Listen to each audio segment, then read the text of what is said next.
પ્રવીણ તોગડિયા કચ્છની મુલાકાતે પહોંચ્યા હતા, જ્યાં તેમણે ભુજના સ્વામિનારાયણ મંદિરે દર્શન કર્યા હતા તેમજ આવનારા દિવસોમાં યોજાનાર મહાકુંભ વિશે માહિતી આપી હતી। પ્રવીણ તોગડિયાએ કહ્યું હતું કે પ્રયાગરાજમાં યોજાનાર મહાકુંભમાં 30 થી 40 કરોડ લોકો ઉપસ્થિત રહેવાનો અંદાજ છે। આંતરરાષ્ટ્રીય હિન્દુ પરિષદ અને બજરંગ દળ દ્વારા વિવિધ સેવાઓ પૂરી પાડવાનું આયોજન કરવાનો નિર્ણય લેવામાં આવ્યો છે। તેમજ 15 સ્થળોએ રસોડા શરૂ કરાશે। 1.5 મહિના દરમિયાન 1.25 કરોડ લોકોને ખાવાની વ્યવસ્થા પણ કરવામાં આવશે। તેમજ 1 લાખ જેટલા ધાબળાની વ્યવસ્થા પણ કરવામાં આવશે। 12 ડિસેમ્બરથી કુંભ માટે ફક્ત સેવાનો લાભ લેવા માટે બુકિંગ 12 ડિસેમ્બરથી કુંભ માટે મફત સેવાનો લાભ લેવા માટે બુકિંગ શરૂ થઈ જશે। આજે કચ્છના પ્રવાસ દરમિયાન ભુજ સ્વામિનારાયણ મંદિરમાં ભગવાનના દર્શન અને મહંત સ્વામીને બધા સંતોના આશીર્વાદ લેવા દર વખતે આવું છે પ્રકારે આવ્યો છું। આશીર્વાદ પણ મળ્યા। 2025 ઉત્તરાયણથી પ્રયાગમાં 12 વર્ષને મળનારો મોટો કુંભ આવી રહ્યો છે। 30-40 કરોડ લોકો આવવાનો અંદાજ છે।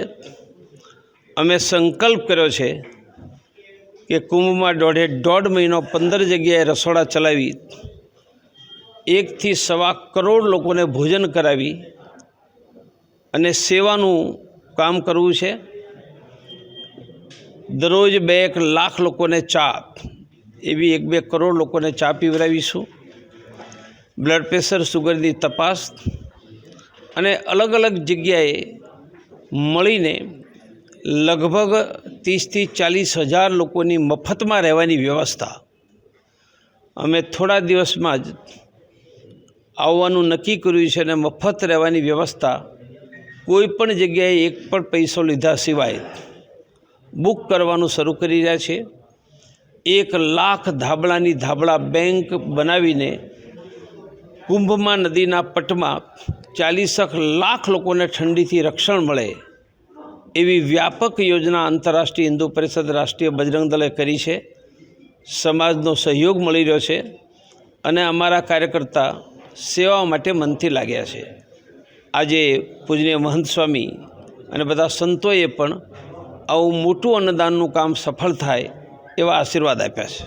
આજે ડૉક્ટર પ્રવીણભાઈ તોગડિયા વર્ષો પહેલાં મંદિરમાં આવ્યા હતા ને આજે પણ દર્શન કરી અને પોતાને ખૂબ ધન્ય ભાગ્યશાળી બન્યા છે।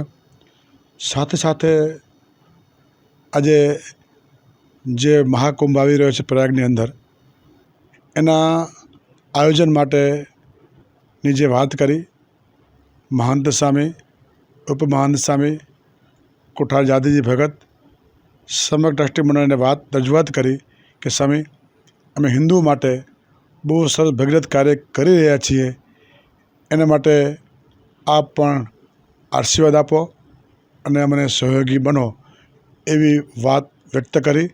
તો અમારા ભોજ મંદિરના મહંત સ્વામીએ ખૂબ મોટા ભાવથી આશીર્વાદ આપ્યા અને કીધું તમે જે કાર્ય કર્યો છો એમાં અમારો સંપૂર્ણ આશીર્વાદ તમારી સાથે છે અને ભોજ મંદિર હંમેશા માટે આવા કાર્યમાં હંમેશા સહયોગ આપ્યો છે અને અમે આપણી સાથે છીએ એવા મહંત સ્વામી રૂડા આશીર્વાદ પાઠવ્યા છે।